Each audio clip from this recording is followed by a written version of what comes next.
ಉಡುಪಿಯ ಪಡುಬಿದ್ರೆಯಲ್ಲಿರುವಂತಹ ಕಾಮಿನಿ ನದಿಯು ಕಲುಷಿತಗೊಂಡಂತಹ ಪರಿಣಾಮ ಲಕ್ಷಾಂತರ ರೂಪಾಯಿ ಮೌಲ್ಯದ ಮೀನುಗಳು ಸಾವನ್ನಪ್ಪಿದ್ದು ಸ್ಥಳೀಯರಲ್ಲಿ ಆತಂಕ ಮೂಡುವಂತೆ ಮಾಡಿದೆ. ಕಳೆದ 7 ದಿನಗಳ ಹಿಂದೆ ಈ ಘಟನೆ ನಡೆದಿದ್ದು, ಜೋರಾಗಿ ಬಂದ ಮಳೆಯ ಬಳಿಕ ಹೊಳೆಯ ನೀರು ಕಪ್ಪು ಬಣ್ಣಕ್ಕೆ ತಿರುಗಿ ಕಲುಷಿತಗೊಂಡಿದ್ದು ಪರಿಸರದಾದ್ಯಂತ ದುರ್ವಾಸನೆಯಿಂದ ಕೂಡಿದೆ.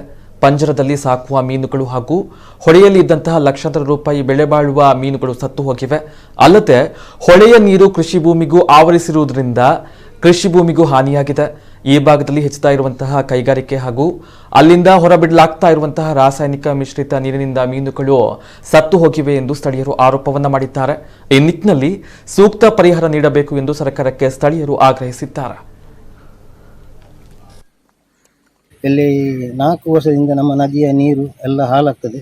ಮತ್ತು ನಮ್ಮದು ಸಾಗುವಳಿ ಬಿತ್ತಿದ್ದೆಲ್ಲ ಹೋಗಿದೆ. ಅದರಲ್ಲಿ ಎಂಥ ಕೆಮಿಕಲ್ ಎಲ್ಲ ಉಂಟು.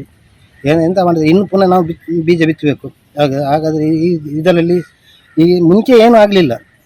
ಈಗ 4 ವರ್ಷದಿಂದ ಇದು ಕೆಮಿಕಲ್ ನೀರು ಬಿಟ್ಟು ನಮ್ಮ ಗದ್ದೆಗೆ ನುಂಗಿ ಎಲ್ಲ ಹಾಳಾಗಿದೆ. ಮತ್ತು ಮೀನು ಸಹ ತುಂಬ ಹಾಳಾಗಿದೆ. ಈ ಸಲ ಎಲ್ಲ ಮೇಲೆ ಒದ್ದಿದೆ ನೀರಿನಲ್ಲಿ ಸತ್ತು. ನಮ್ಮದು ಪಂಜರದು ಕಮ್ಮಿ ಅಂದ್ರೆ ಒಂದು 9 ಟನ್ ಮೀನಿತ್ತು. 9 ಟನ್ ಮೀನಲ್ಲಿ ಎಲ್ಲ ಮೀನು ಸತ್ತೋಗಿದೆ, ಏನು ಮೀನಿಲ್ಲ. ನಮ್ಮ ಪಂಜರದು ಬಿಟ್ಟು ಅದಲ್ಲದೆ ಈ ನದಿಯಲ್ಲಿದ್ದದ್ದು ಕಮ್ಮಿ ಅಂದ್ರೆ 10-15 ಲಕ್ಷದ ಮೀನು ಸತ್ತೋಗಿದೆ. ಅದು 10-15 ಲಕ್ಷ ಅಂದರೆ ಇದು ನದಿ ದೊಡ್ಡ ನದಿ, ಕಾಮಿನಿ ನದಿ ಅಂತ ಹೇಳ್ತೇವೆ. ಇದಕ್ಕೆ ಹೆಜ್ಮಾಡಿ ಅವರಾಗಲಿ ಪಡಿದ್ರೆ ಅವರಾಗಲಿ ಎಲ್ಲ ಇದರ ಮೇಲೆ ಡಿಪೆಂಡ್ ಆಗಿರ್ತಾರೆ. ಎಲ್ಲ ಮೀನು ಸತ್ತೋಗಿದೆ. ಮಾಲ, ಇರ್ಪೈ, ಕ್ಯಾವಜಿ, ತೆಂಬೇರಿ, ಕಾನ, ಪಯ್ಯ ಇಂಥರದ್ದು ಎಲ್ಲ ಮೀನು ಎಲ್ಲ ಅಂದರೆ ಯಾವುದು ಉಳಿಲಿಲ್ಲ. ಎಲ್ಲ ಮೀನು ಸತ್ತೋಗಿದೆ. ಎಲ್ಲ ಮೀನು ಸತ್ತು ನದಿ ದಡದಲ್ಲಿ ತೇಲ್ತಾ ಇದೆ ಈಗ.